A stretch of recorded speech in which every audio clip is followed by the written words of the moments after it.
Setelah sebelumnya Xiaoyan dan Xiaoli pun berbicara, bahwa dia akan menyerang Sekte Mystic Lord, namun Xiaoli mengatakan aku akan mengumpulkan orang-orang di Black Corner untuk membantu kita menyerang Sekte Mystic Lord. Xiaoyan mengatakan baiklah, jika ada masalah kirimkan aku surat. Setelah itu, Xiaoli dia pergi ke Black Corner, sedangkan Xiaoyan dia melatih teknik segel dewa, yang diberikan oleh Sun Er.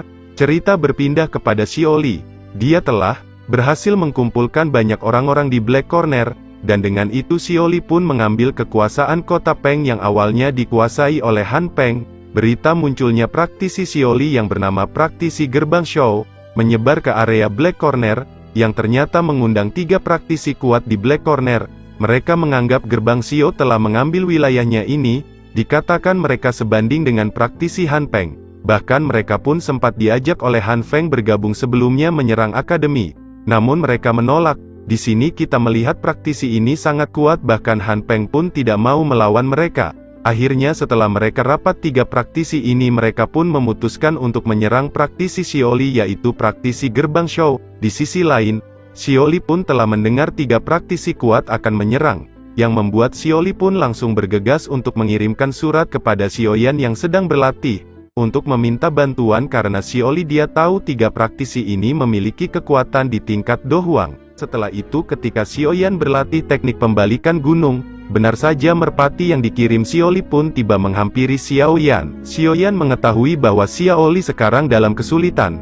Tentu saja Xiaoyan akan segera bergegas menuju Black Corner untuk membantu Xiaoli menyelesaikan semua masalah yang ada di sana.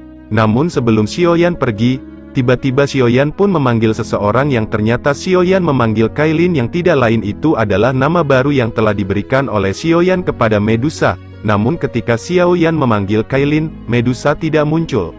Namun tidak lama setelah itu Xiaoyan langsung memanggil nama Ratu Medusa, dan benar saja tidak lama setelah itu Ratu Medusa pun muncul di hadapan Xiaoyan. Xiaoyan pun mengatakan kepada Ratu Medusa bahwa dia memiliki masalah di Black Corner dan aku berniat mengajak kamu untuk menuju Black Corner. Medusa pun mengatakan dengan sinis, Xiaoyan lebih baik kita melupakan perjanjian antara kita. Aku tidak akan menemanimu selama 1 tahun ini.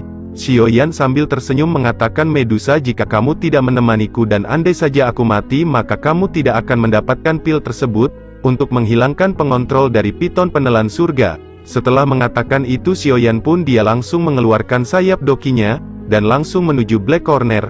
Karena dia tidak memiliki banyak waktu, dia takut masalah semakin besar, Xiaoli tidak mampu menanganinya. Dia tidak peduli Medusa ikut atau tidak. Medusa yang melihat sikap Xiaoyan dia pun merasa kesal, dia bingung. Tentu saja dia pun membutuhkan pil tersebut yang pada akhirnya mau tidak mau Medusa pun dia mengikuti Xiaoyan dari belakang. Cerita pun berpindah kepada Xiaoli dan Gerbang Xiao. Terlihat benar saja 3 praktis sebelumnya, yang mereka menggabungkan kekuatan untuk mengusir Gerbang Xiao dari Black Corner ini. Mereka pun telah muncul dan mencoba untuk menyerang praktisi dari Gerbang Xiao. Tentu saja mereka tidak terima dengan kemunculan praktisi baru yang ingin merebut kekuasaan mereka. 3 praktisi ini sangat terkenal di Black Corner ini, yang tidak lain mereka adalah praktisi Langit Gelap, praktisi Gerbang Luosa, dan praktisi Singa Liar. Mereka masing-masing dipimpin oleh seorang Do Huang, dan mereka termasuk 10 orang terkuat, layaknya praktisi Sekte Darah Fan Lao. Tentu mereka banyak disegani oleh praktisi lain di Black Corner. Tentu saja 3 praktisi ini tidak lebih lemah dari praktisi Sekte Darah Fan Lao. Bahkan 3 praktisi ini dia menolak tawaran dari Han Feng sebelumnya. Han Feng pun sempat mengajak 3 praktisi ini dulu untuk bergabung menyerang akademi. Namun 3 praktisi ini menolak. Han Peng pun sempat marah atas penolakan itu. Namun Han Peng pun tidak berdaya karena dia tahu, jika dia bertempur dengan 3 praktisi ini mungkin kedua belah pihak akan rugi, yang pada akhirnya Han Feng pun membiarkan mereka menolak. Dari sini kita mengetahui bahkan Han Feng Kaisar Obat Kuat pun dia tidak berani untuk melawan 3 praktisi ini. Singkat cerita 3 praktisi ini telah menuju Gerbang Pan. Mereka langsung berhadapan dengan Xiaoli dengan para pasukannya. Kemudian salah satu praktisi yaitu praktisi Singa Liar langsung menghampiri Xiaoli. Dia mengatakan kepada Xiaoli, kamu adalah ketua Gerbang Xiao bukan? Kamu putuskan sendiri apakah kamu ingin bertarung selama 1 jam atau kamu menyerah dan pergi dari Black Corner. Kemudian praktisi dari Gerbang Luosa yang dipimpin oleh seorang wanita dia pun berkata, apa yang dikatakan oleh pemimpin praktisi Sing Liar itu benar. Kamu ingin berperang atau kamu menyerah dan pergi dari sini? Dan begitu pula praktisi satunya lagi, dia mengatakan hal sama. Mereka pun terlihat membawa pasukan sebanyak 100 orang untuk mengepung gerbang Xiao. Tentu saja ini akan terjadi pertempuran yang sangat besar jika Xiaoli menolak untuk menyerah. Di sisi lain Xiaoli pun dia sangat bingung karena mungkin dengan kekuatannya dan juga pasukannya yang sekarang dia tidak akan mungkin mengalahkan 3 praktisi kuat ini. Di sini Xiaoli pun memperhatikan bagaimanakah gerak-gerik pasukan musuh. Sebenarnya Xiaoli dia juga memiliki 100 pasukan di gerbang Xiao yang kuat. Namun jika berperang mungkin akan mengalami kerugian besar. Dan di sisi lain 3 praktisi ini tidak langsung menyerang gerbang Xiao. Karena mereka juga tahu praktisi gerbang Xiao memiliki banyak pasukan dipimpin oleh Xiaoli. Tentu saja mereka pun berpikir pasti itu juga sangat sulit mengalahkan mereka. Yang membuat mereka pun memilih untuk melalui pengacara terlebih dahulu untuk mencari jalan terbaik. Xiaoli pun mengatakan kepada 3 praktisi ini bahwa dirinya bukanlah pemimpin dari praktisi ini. Aku tidak bisa memutuskan masalah ini sekarang, kalian bisa menunggu ketua praktisi gerbang Xiao muncul. Dan pada saat itu kita bisa memutuskan apa yang terbaik bagi kita. Namun ketua praktisi dari Singa Liar pun sangat kesal dengan perkataan Xiaoli. Mereka menganggap Xiaoli telah mempermainkan mereka.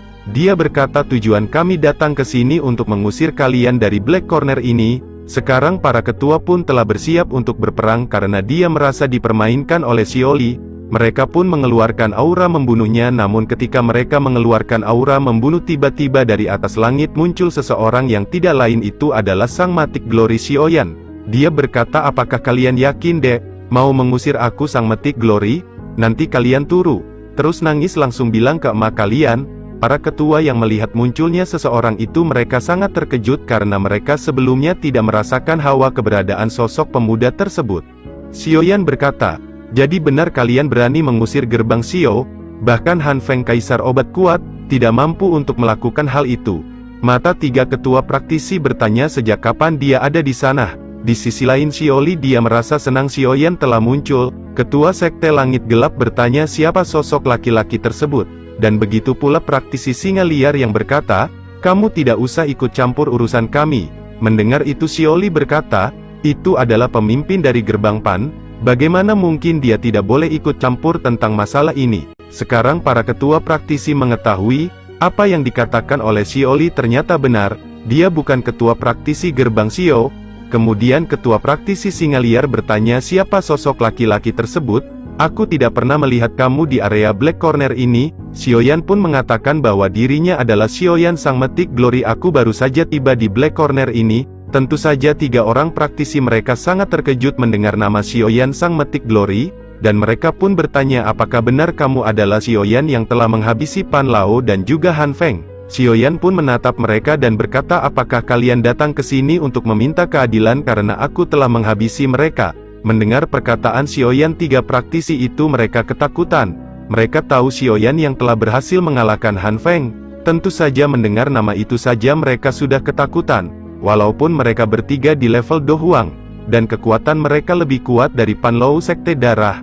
Namun mereka tahu mereka hanya memiliki kemungkinan kecil mengalahkannya. Mereka tahu walaupun mereka telah bekerja sama kemenangan akan sulit.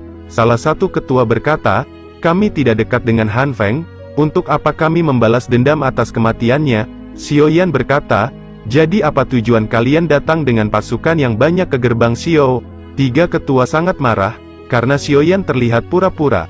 Salah satu ketua berkata, tidak usah pakai drama Indosiar, kamu pasti tahu tujuan kami datang dengan pasukan. Kami ingin kalian pergi dari Black Corner ini. Kami adalah penguasa tempat ini. Dengan munculnya praktisi kalian, tentu ini merugikan praktisi kami.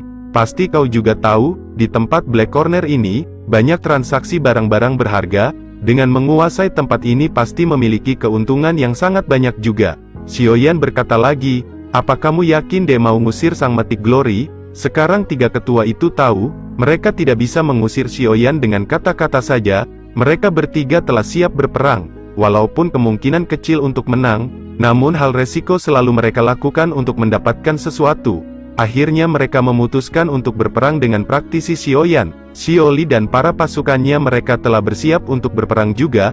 Mereka tahu, ini sulit dihindarkan. Namun ketika mereka akan berperang, Tiba-tiba cahaya merah darah muncul di tengah-tengah mereka, tentu saja membuat mereka sangat kaget, yang tidak lain itu janda Medusa. Semua orang kaget dengan kecepatan gerakan wanita itu. Tiga ketua mereka tahu itu bukan kecepatan orang di tingkat Do Huang, namun mereka tahu sosok wanita itu memiliki kekuatan yang di tingkat Dozong. Dengan seketika mereka bingung harus berbuat apa ketika mereka berhadapan dengan seseorang yang berada di tingkat Dozong. Mereka tahu jika salah melangkah mereka tahu, mereka bakalan pindah alam hehe. Akhirnya dengan munculnya kekuatan Dozong ini semua praktisi yang ingin melawan Xiaoyan kena mental.